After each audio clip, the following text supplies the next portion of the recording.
Hello, everyone. Welcome back to day 3 of our World Heritage Convention at 50 conference, anniversary conference. We welcome also our President, Jose Luis Cortez, and our Secretary General, Tang. Today, we'll go straight into the presentations, and I would wish to introduce our first moderator, Architect Anju Malla. Architect Malla is a practicing architect. She's a council member of Region 4 in the UIA and the immediate past president of the Society of Nepalese Architects. She is the first woman to have held this position between 2019 and 2021, after serving as the vice president between 2017 and 2019, and as the chairperson of SONA Subcommittee on Professional Practice between 2014 and 2017.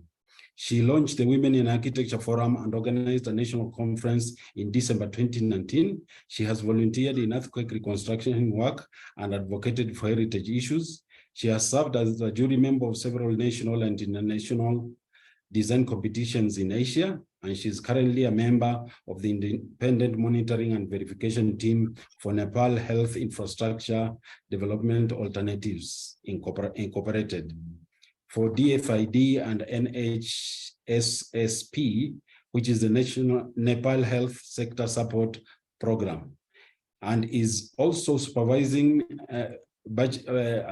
undergraduate architectural thesis in conservation studio and design studio classes. She's an active member of the UIA Heritage and Cultural Identity Work Program and Architecture for All Work Program. Welcome, Architect Anju, to lead today's first session. Thank you, Kasim. Namaste and greetings from the land of the Buddha.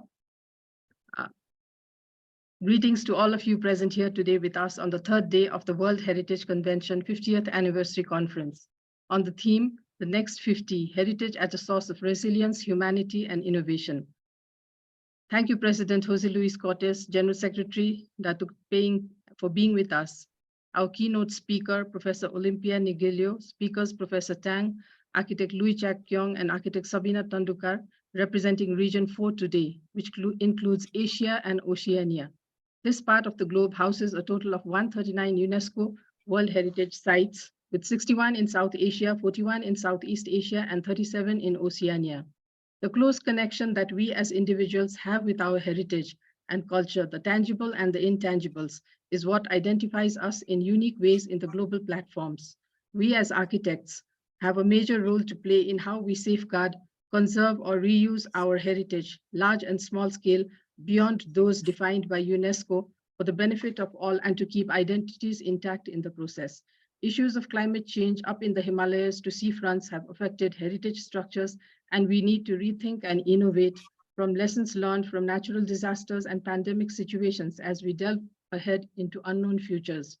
I would like to thank everybody present here with us today, the UIA Secretariat, for all the support. I request the audience to please type in your questions in the Q&A section, and a humble reminder to our speakers to please stick to the given time constraints. The keynote speaker for our session today is Professor Olimpia Niglio from Italy, a professor in architectural restoration, University of Pavia, Italy, permanent visiting professor at Hosei University in Tokyo, professor in comparative history of architecture at Hokkaido University, research fellow at Kyoto University, professor at Universidad de Bogotá, director of EDA Esempio de Arquitectura International Research Center, and also vice president of ICOMOS Prerico, scientific coordinator of the international projects Italian Diaspora in the World and Cultural Diplomacy and Heritage. Today, she will be speaking on the topic, The Hidden Christian Sites in the Nagasaki Prefecture, Japan, an intercultural reflection on the international recognition of the hidden Christians in southern Japan. Thank you. The floor is yours, Professor. Thank you so much. I am very happy to join with us today. In this moment, I am in Vatican City because I'm studying a specific topic that about my presentation. And now I share my presentation. And you confirm that, can you see my presentation?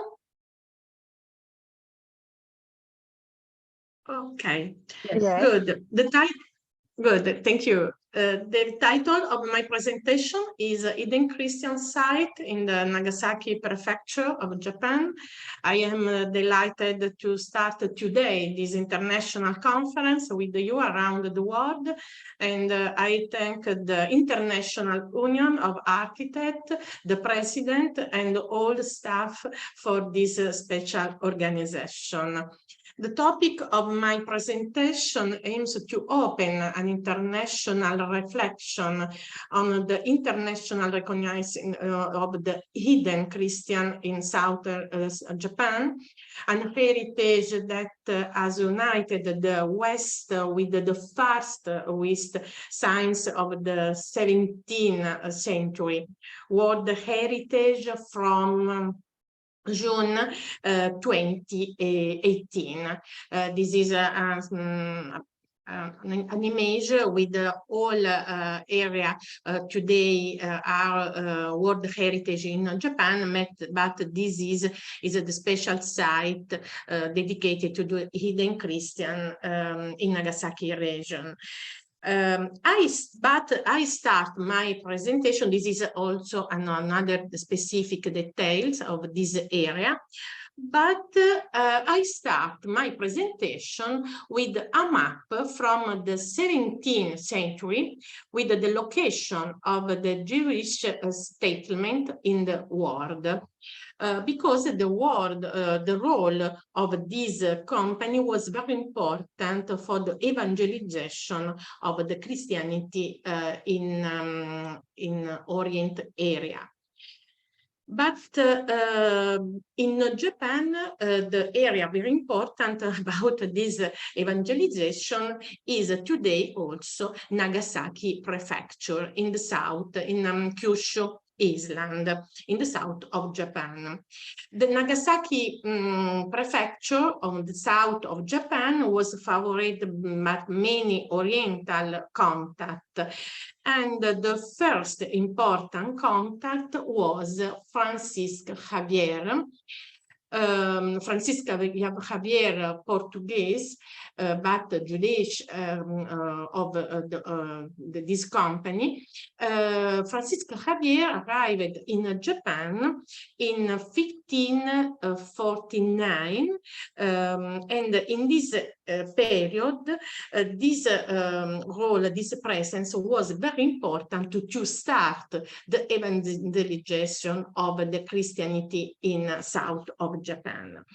Until the 17th century, the Christian mission in Japan had many problems and also many persecution by the boss of the local communities.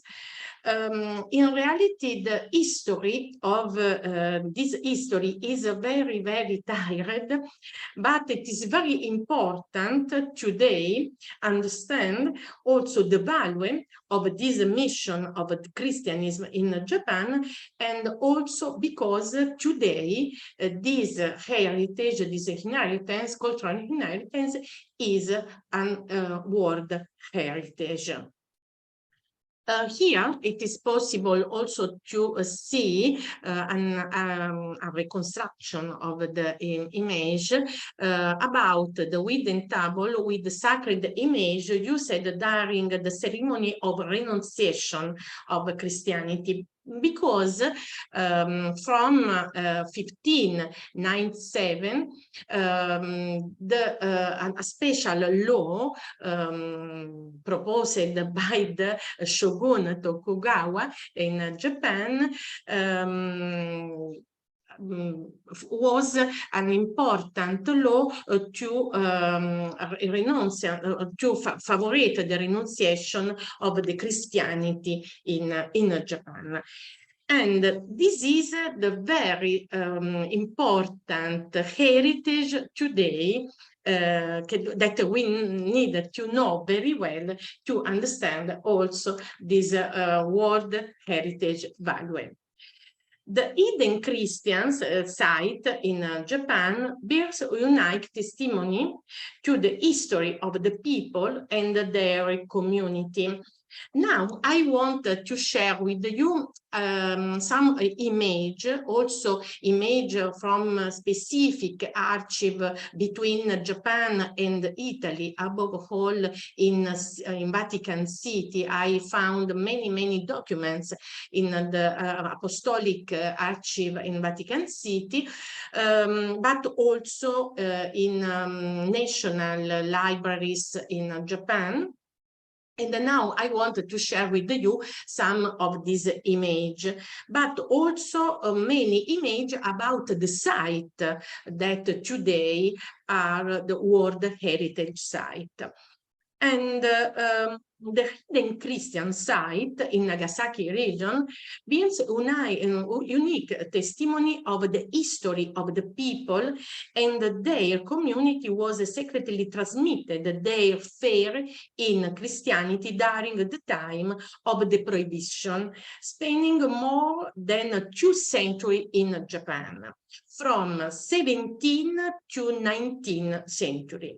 Located very remote area in the south of Japan, including also small island, the property represented how the Christian community served in the midst of the conventional society and its regions, gradually transforming in ultimating hiding their religious traditions and begin assimilate into modern society after the Prohibition was lifted.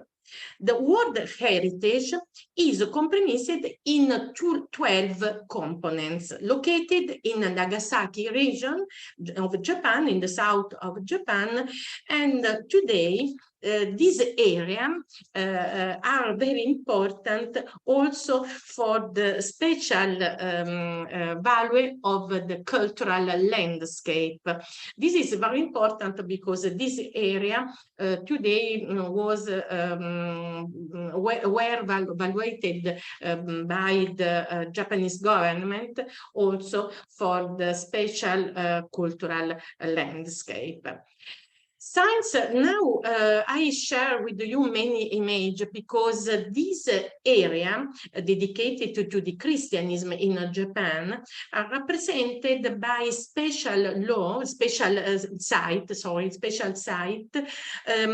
where it is impossible today understand this Christianism value without to know very well the history of this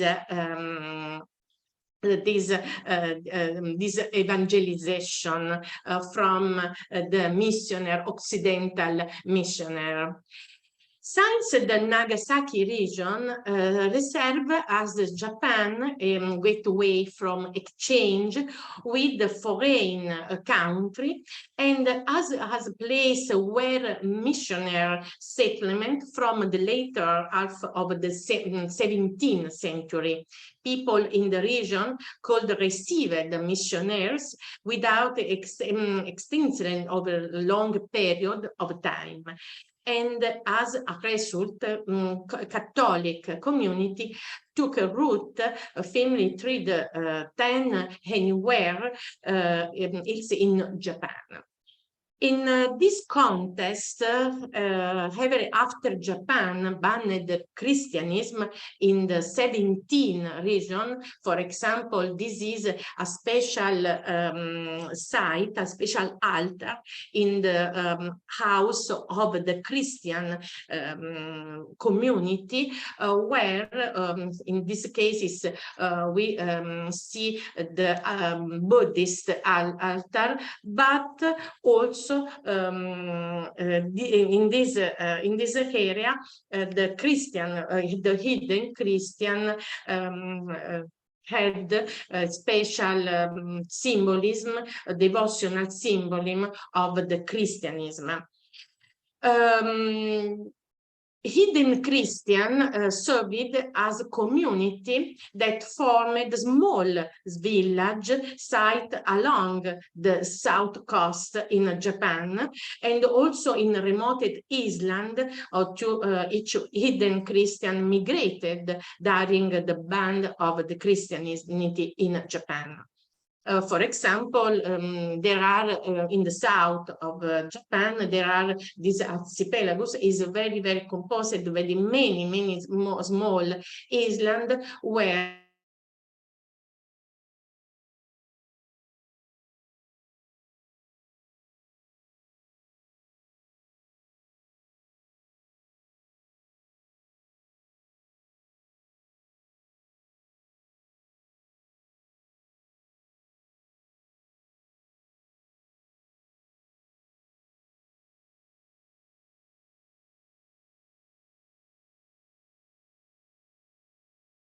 Sorry, is the presentation frozen? Yes, I think so. Yeah, I think somebody needs to alert.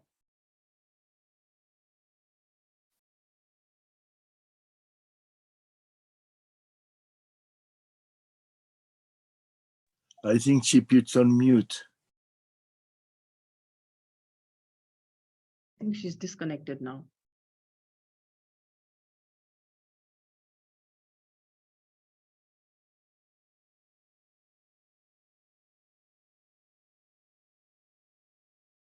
Let's wait for a minute to see if she reconnects.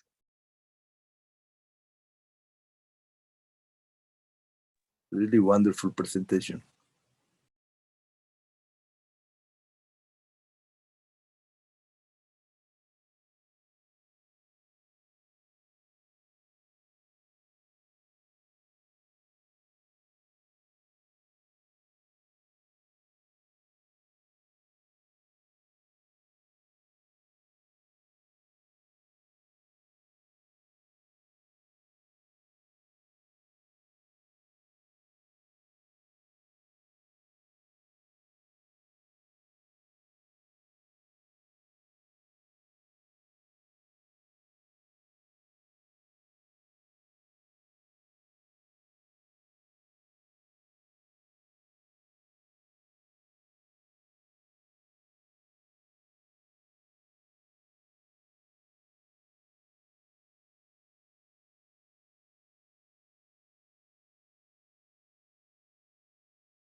Anju, if she cannot connect immediately, would you like to start another presentation first? Yeah, I think we should do I'm that. not sure how long she will take to reconnect back. Yeah, okay. So we'll start with the next one. So our next speaker is Professor Tang Yang, representing the Architectural Society of China, ASC. Professor Tang of Beijing University of Civil Engineering and Architecture led several major national projects, including urban rejuvenation of historic cities, planning designs of historic presses and traditional villages, drafting opening up guidelines of monument sites and conservation of national heritage sites. Today, Professor Tang will first introduce the general spatial historical and architectural characters of the Great Wall of China. Then she will trace the evolution of conservation approaches, restoration, technology, and interpretation methods for the Great Wall, and she will use her own experience of 2 conservation projects on the Great Wall to illustrate the trends and practices of modern times. Professor Tang will have a research assistant sitting beside her, reading the presentation in English and translating at Q&A time. Our topic today is Evolving Conservation Approach and Practice of World Heritage Site of the Great Wall of China. The floor is yours, Professor Tang. Okay, thanks. Dear professors and colleagues, good afternoon. On behalf of Professor Tang, I would like to present the research on the Great Wall of China. The presentation consists of 4 parts showing the general frontiers and future plans for the restoration and conservation of the Great Wall. First, the general information. In the early 21st century, the INCHA and other departments conducted a specific survey which clarified a series of issues such as length, extent, and spatial distribution, typologies of construction, and human territory relationship of the Great Wall in each era, providing data and foundation for future research. Nowadays, the consensus has gradually been formed that the Great Wall is a cultural heritage with ancient buildings and ancient sites coexisting, and with outstanding cultural landscape features. The conservation concept and technical method has been changing and developing. From the restoration with reconstruction approach in the late 1980s to the structure support and maintenance of existing status in 1990s, and then to the current multidisciplinary research conservation project. The application of technologies such as 3D laser scanner, photography, and non-destructive detection, the participation of multiple disciplines such as archaeology, botany, and material science have created a new trend of research-based conservation projects in response to climate changes. Climate changes, catastrophic weathers, and geological changes are the risk to the Great Wall. Last year, Beijing Yanqing Dazhuangke Great Wall research-based restoration project is one of the first projects to introduce archaeology. The archaeology findings of stone steels, iron heaps, and household items helps to understand the situation of the wall in the history and the life and the death of the soldiers.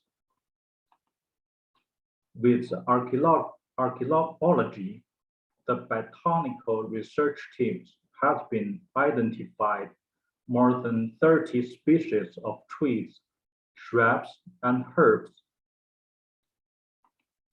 Non-destructive methods such as ERT were employed to make better understanding, scientific interpret the relationship between internal and external deterioration, and 3D models from drone provide a better and complete perspective for analysis, combined with conventional investigation of each elevation to accurately define the decay and its developing trend. Material analysis provide a scientific basis for conservation, consolidation, and also restoration works. Deterioration has been accurately recorded of the type, extent, and the degree. Integrate information from above studies using structure models to analyze the weak area, type, and extent of decay, and analyze and summarize the cause of deterioration, such as discriminating the types and cause of cracks. Traditional technologies and art crafts are combined with modern technology. Based on all above, the Great Wall is restored with minimal intervention. The falling down all the bricks are anastillosis as much as possible, and lightened protection facilities were increased.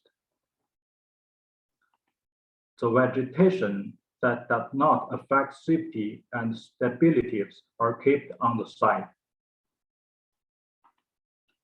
And the last topic, we'd like to share the Great Wall National Culture Park, which emphasizes heritage clusters preservation, cultural connotation discovery, regional spatial synergy, a public culture carrier with specific opening space, showing national contributions and highlights the lasting influence and culture inheritance of traditional culture. And the form of Great Wall National Culture Park, Beijing section, could describe as one line, 5 zones, multiple points, and protecting the lines,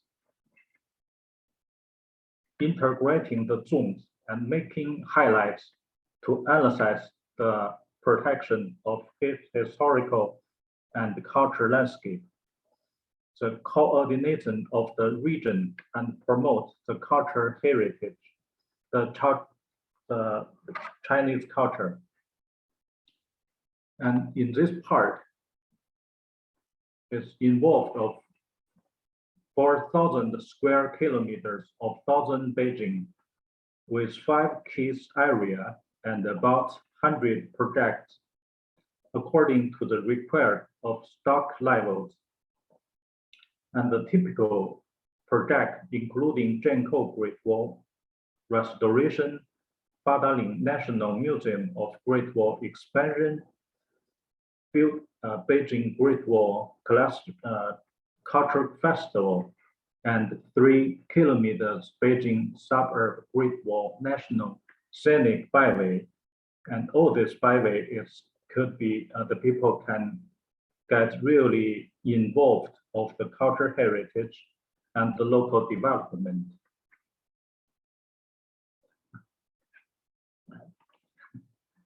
The Great Wall is a rare large-scale linear cultural heritage in China and the world, which has a profound impact on the regional cultural landscape and in the valuable cultural property. The explanation and interpretation of the value of the Great Wall, risk management and preventive conservation, the public participation all need further works, and there is still a long way to go. And thanks for attention.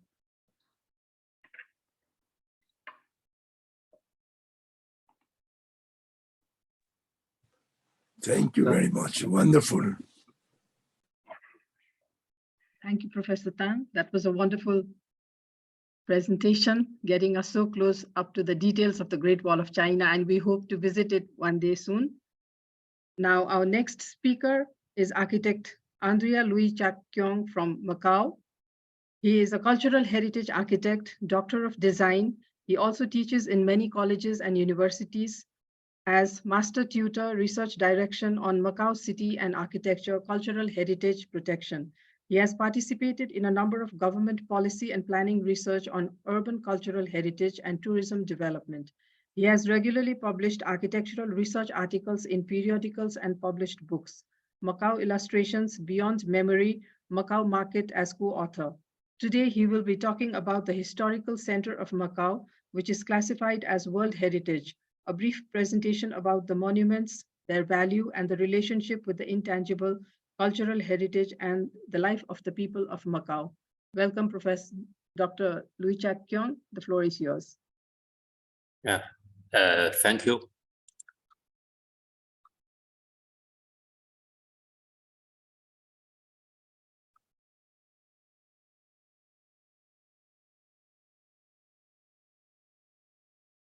Okay. Good afternoon and good evening. Okay.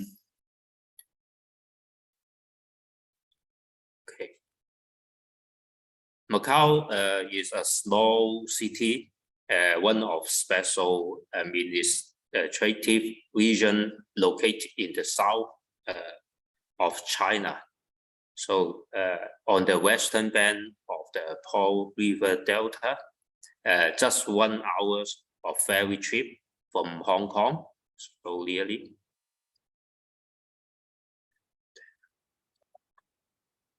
And beside the famous casinos and entertainment industry, Macau is one World Heritage City and can be found there many multicultural existence as a result of over some 4.5 centuries of encounter between China and the West, namely Portugal.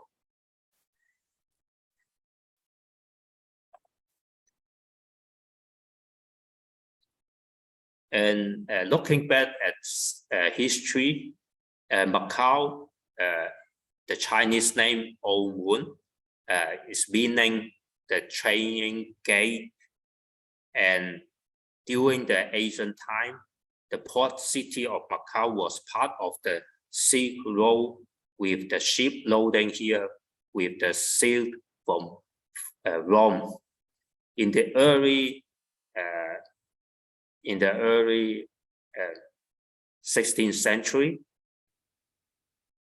the Portuguese reached Macau and locate also called Amagong, the port of Ama,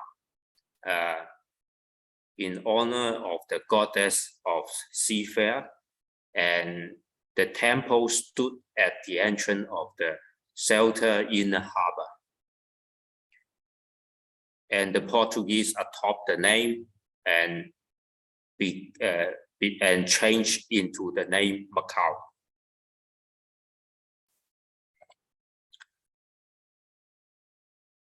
So the Portuguese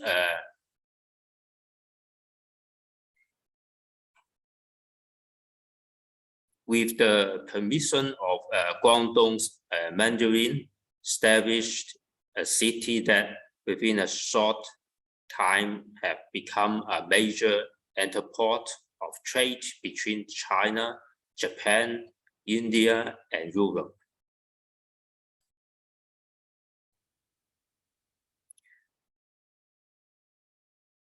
Apart from the trade, Macau also became the perfect cause for the meeting of East and West culture. The Roman Catholic Church sent some of its greatest missionaries to continue the mission work of St. Francis Xavier.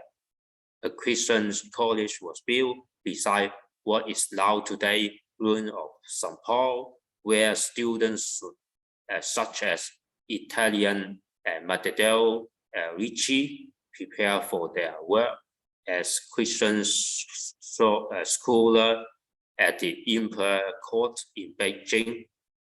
Other churches were built as well as fortresses, which give the city an historical European appearance that distinguish it to this day. Over history, Macau has been an important gateway through which Western civilization entered China. For hundreds of years, this place of land has nurtured a symbolic of culture exchange, shaping the unique identity of Macau. And the historical center of Macau was inscribed on the World Heritage List on the 15th July 2005 on the basis of the criteria 2, criteria 3, and criteria 4, and criteria 6, making it the 31st designated World Heritage Site in China. The historical center of Macau is the living representation of the city historical settlement, encompassing architecture legacy in the midst of the original urban fabric that include streetscapes and plaza, illustrate the first lasting encounter between China and the West world. So nowadays, this kind of plazas, square, are very popular for the population. The historical center of Macau, starting at the Ama Temple here, and began and go to the go through the Barker Hill, and then following the city original urban route from the Chinese harbor to the heart of the old Christian city, linking religious, military, and civil monuments of both Western and Chinese concept, passing through Macau's Acropolis on Mount Hill and following on the Protestant cemetery area. Yeah. So this is this was the major part of the old city of the Macau, surrounding by the city wall. And this monument-sized urban squares and streetscapes represent the cultural exchange between the Chinese and Western civilization during this lasting encounter in China. They provide a unique testimony to the meeting as aesthetic, cultural, architectural, and technological influence from the East and West. And we can see here some Catholic church, some Chinese temple, etc. And here also a Baroque church, Saint Joseph, the ruins St. Paul, Mennonite church, and the house of Mandarin, traditional Chinese Lingnan, the south of China's architecture, residential architecture. And the site contains China's first Western style theater, university, hospital, churches, and fortress that may still in use nowadays. For example, this is the fortress, the Hill Fortress. This is the Dom Bedou's theater. They are still using. So as a place of meeting of culture, besides the architecture, Macau also have rich and diversified popular custom. For over 400 years, Chinese and Western culture have taken root and grow together, creating the unique cultural landscape and possess intangible cultural heritage in Macau. As of the June 2020, a total of 17 items in Macau have been recorded on the local inventory of intangible cultural heritage, and with 12 items inscribed of the local list of intangible cultural heritage, there are a total of 11 items of Macau inscribed on the Chinese national representative list. So the intangible influence of the historical enter have permit the lifestyle of the local person, affecting vision, education, medicine, charities, language, and cuisine. So the convoy of the historic center is not only the architecture, the urban structure, the people or their custom, and also the mix of all these. For example, here is how to say that, during the Eastern The Holy Week. The Holy Week. This is very unique in the Chinese city. So the coexistence of culture sediment of Eastern and Western origin, along with their living tradition, define the essence of the city of Macau. So this is the last slide of my presentation. Thank you for your listening and welcome to Macau. Okay. Thank you very much. Wonderful presentation.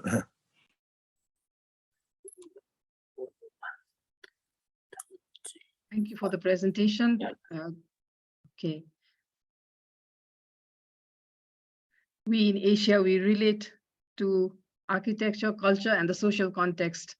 And we understand each other very well in that way, because many of the things are very similar in our region. Now, going to the next speaker, our next speaker is architect SabinaTandukar from Nepal, who is based in Kathmandu and is involved in conservation and restoration of cultural sites in the valley. She teaches at Himalaya College of Engineering, supervising conservation studio with final year students. She is the co-founder of the Architects Bookshop, first of its kind in Nepal, and also founder of Rich Architectures Company, where she primarily works on heritage documentation and preservation. She is a member of Ecomos Nepal and was involved in the restoration and reconstruction of 4 temples in Kathmandu Darbar Square, which is a UNESCO World Heritage Site, under Kathmandu Valley Preservation Trust. She also worked as an archivist at Nepal Architectural Archive, supported by Saraf Foundation for Himalayan Traditions within NHDP. She contributed to the making of maps and drawings of the monuments. Today, she will be presenting on Pashupati Temple Complex, present scenario and future projects. Also touching upon the reconstruction that took speed immediately after the devastating 7.8 magnitude Gorkha earthquake that happened in Nepal in April 2015. I bring this context in because recently we've had a devastating earthquake in Turkey and Syria as well. In Nepal, we had around 8,964 people were killed and injured 21,952 people, a big number by the size of our country and population. We were lucky that it happened in midday on a weekend, awaking us towards earthquake-safe reconstruction and restoration of heritage with regular maintenance. As we sit atop tectonic plates and natural disasters seem to be on the increase, with climate change as a big looming threat. So with that, Sabina, the floor is yours.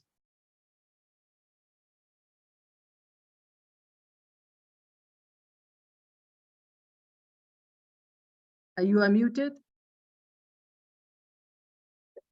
Yeah, sorry. Namaste, everyone. And thank you, Anju ma'am, for introducing me. I'm SabinaTandukar from Nepal, and now I'd like to start my presentation.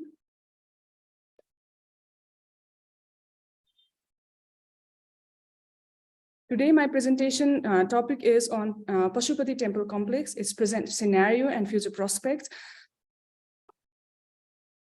Starting with the locational introduction, it lies in Kathmandu Valley, which is the capital. Swayambhu Puran, which is one of the manuscripts, explains that it was once a lake, and it has been scientifically substantiated also. Today, it is almost a bowl surrounded by lush green hills. There are several small settlements that dot the valley. And besides these settlements, there are riverines that are of utmost importance because they enable habitation in the valley. Of all these rivers, the one which is considered the most important is Bagmati River, which originates from Bagdwar in Sivapuri Hills and connects with other rivers and rivulets before leaving the valley from Chobar Gars. Since the historic times, these river edges are considered sacred places, and that it connected mortals with their celestial world. In the valley, the river edges, confluences are often marked with religious structures, indicating its importance in our daily lives. This slide shows the river Bagmati, Here we can see that Bagmati River is dotted with many major structures of spiritual importance, of which Pashupati Kshetra, dotted inside this circle, takes the prominent position. And in this photograph, we can see the two-tier temple of the Pashupati sitting at the center of the temple complex, and it is as seen from the eastern bank of the river. Historically speaking, Pashupati Shivalinga is believed to be self-created. Written epigraphic records show that the illustrious king of Lichavi era, Mandip of around 5th century, was coronated here in the eastern bank, and by 7th century, the temple held the status of being a state deity, and it is so till today.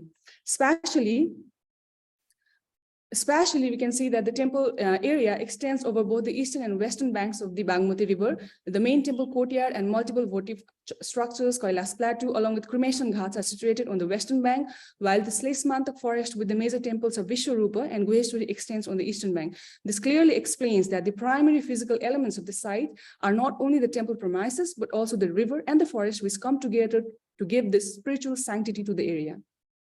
And this is the section after Gusto, the hand-drawn drawing, where we can clearly see the sectional view, which shows the section is through the courtyard of the main temple. This two-story structure is the main temple of the Pashupati, and from down here, we go down to the river.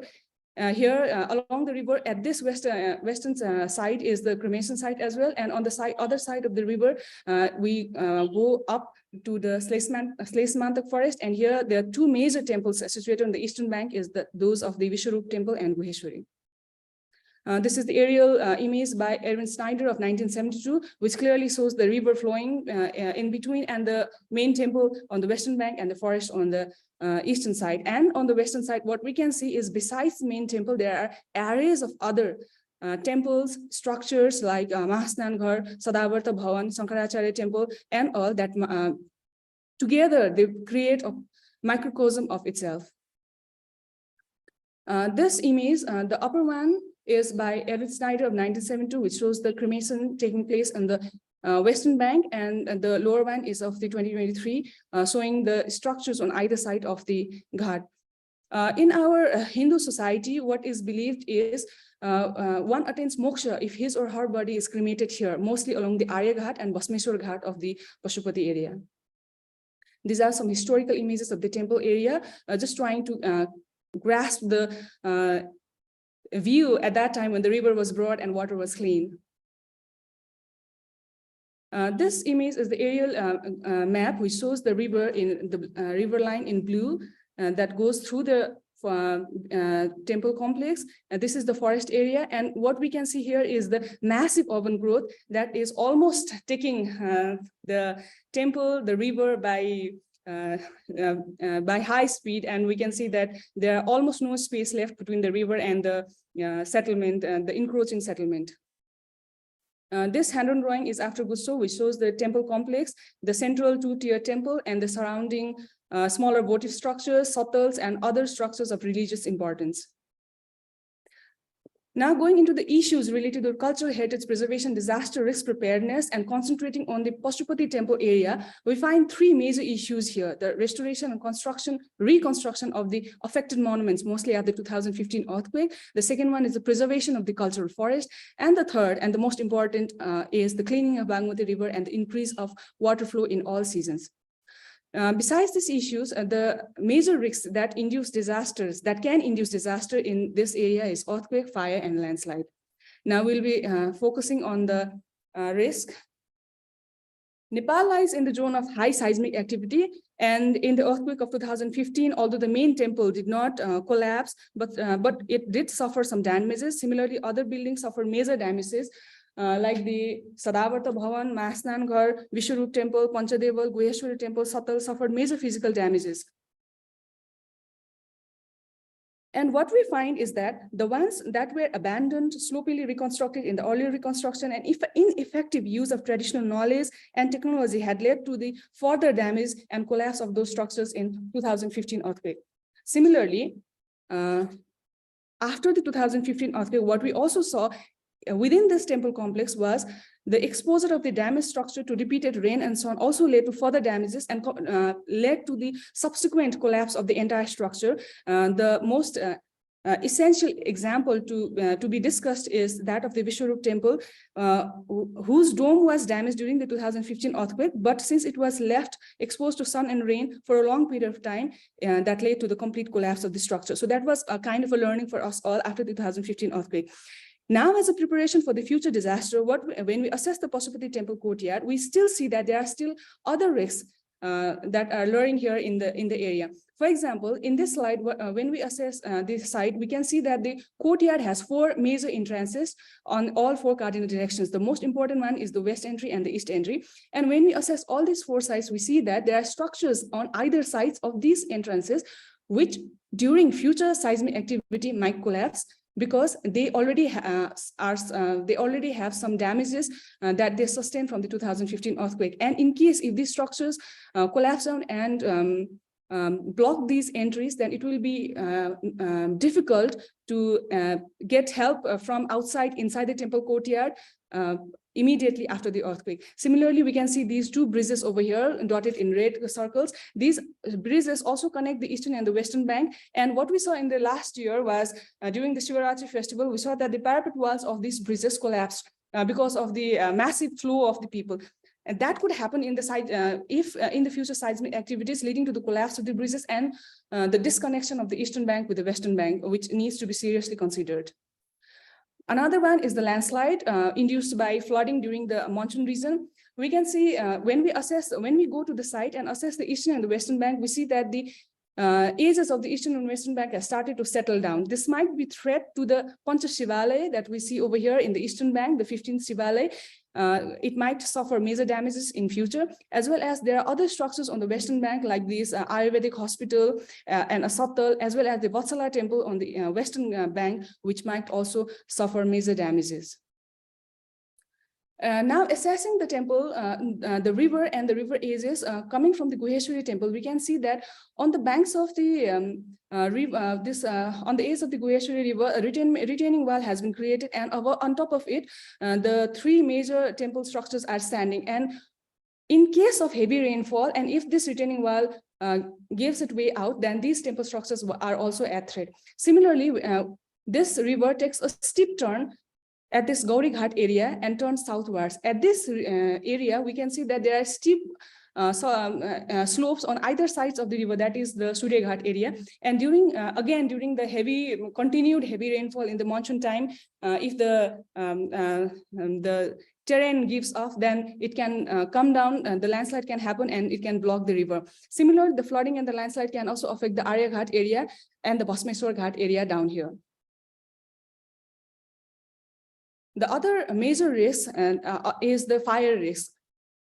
The fire risk is here at the Pashupati Kshetra because most of the structures, the historic structures we can see here, there are profuse use of timber as construction material heritage structures. The other is the bird droppings in the upper tiers of the multi-tier temples and unused attic floor, which when dried becomes highly flammable.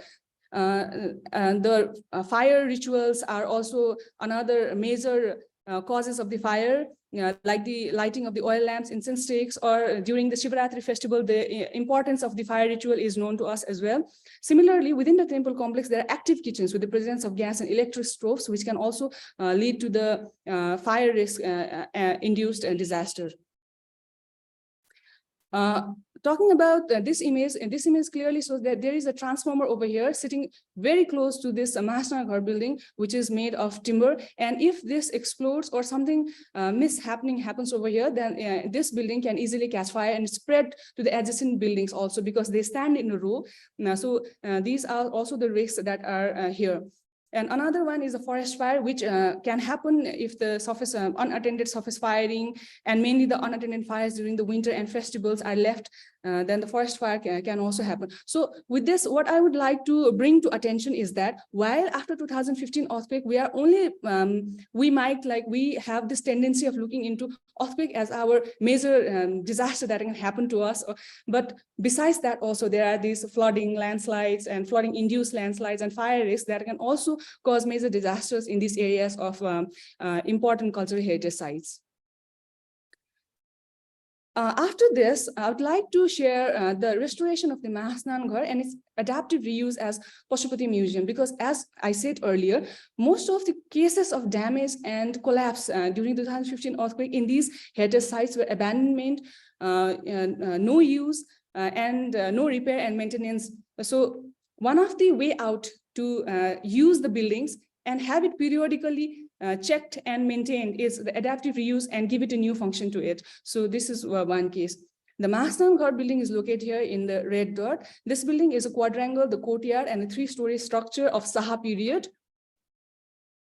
And this is the image of the building. The ground floor is the colonnaded structure where during the festivals, the sadhus and yogis come and sit here and rest. And the upper structures now has been converted into a museum. After the 2015 earthquake, when we were invited to assess the building, what we saw was the adjacent building, the building on its eastern side had collapsed completely, and with it, due to its impact, its eastern wall was badly damaged. And there were large gaps seen on the two adjacent walls, like the southern wall and the eastern wall. There are large gaps over there. And also on the other side, like in the image shown over here in the eastern, this corner where these colonnaded portions are here, because of the weight imbalance, like the built structure, the heavy load of the brick walls above, and this was taken by the wooden post only. Over here also we saw that the sagging of the building, sagging of this wooden beam, like it was not in level, and there was also some attentions need to be paid to stabilize this building. So with this and with other assessments that we did inside the building, what we saw was this building was restored before 2015 earthquake. But at that time, what we saw was, despite of its restoration before the 2015 earthquake, it did suffer major damages. The causes were the toothing between the adjacent walls, the toothing and the brick toothing between the adjacent walls not provided. So we can see that there was gaps over here. Similarly, the joist, the floor joist used the beam sections, the wooden beam sections of a smaller size, and the spacing between the wooden joists were larger. So that led to the inappropriate distribution of the load, and the connections were also not provided properly. The wooden pegs also were not provided properly. So that led to major damage of the structure. And after this, with the reconstruction work, we started with the demolition of the eastern wall and slowly reconstructing it using the traditional material and traditional technique, and also introducing modern technologies on how to protect the timber structures from being rotten, like from the dry rot and wet rots, and also by stabilizing, by connecting the thick brick wall, by introducing the tie bands at several intervals, like every 1 meter and 1.5 meter, we introduce the wooden tie bands. So after the complete restoration of the this structure, the interiors look like this. Like we had to replace all the floor joists. The beauty of this kind of modern brick structure, modern wood structure, is that you do not need to completely tear down the building. We can work joist by joist, we can work wall by wall, and we can replace timber post one after the another without dismantling the entire structures. And what we did was exactly that. We replaced the floor joist for each floor, and we replaced the timber post also, because the earlier timber post and the wooden beam joist were of smaller sections, and this was replaced with the appropriate sections after doing the detailed structural assessment. And this is how the interiors look like after the restoration. These are our floor plans, which we devised to see the public flow inside the building. And now after the restoration and after exhibiting the artifacts, the interiors look like this. We have paintings, hand-drawn drawings, architectural detail drawings of the area, the artifacts that we retrieved from the Pashupati temple area, from the authorities like Pashupati Area Development Trust. So we have artifacts ranging from both Hinduistic and as Buddhism religion also, and the material ranges from like paper for the drawings, stone, wood, and gilt bronze. So these are some of the museum objects at Pashupati temple, where we can clearly see that the central one is the Shiva Parvati, and the one here at my right is the Tara, who is one of the Buddhist deities. So this I'd like to share it here.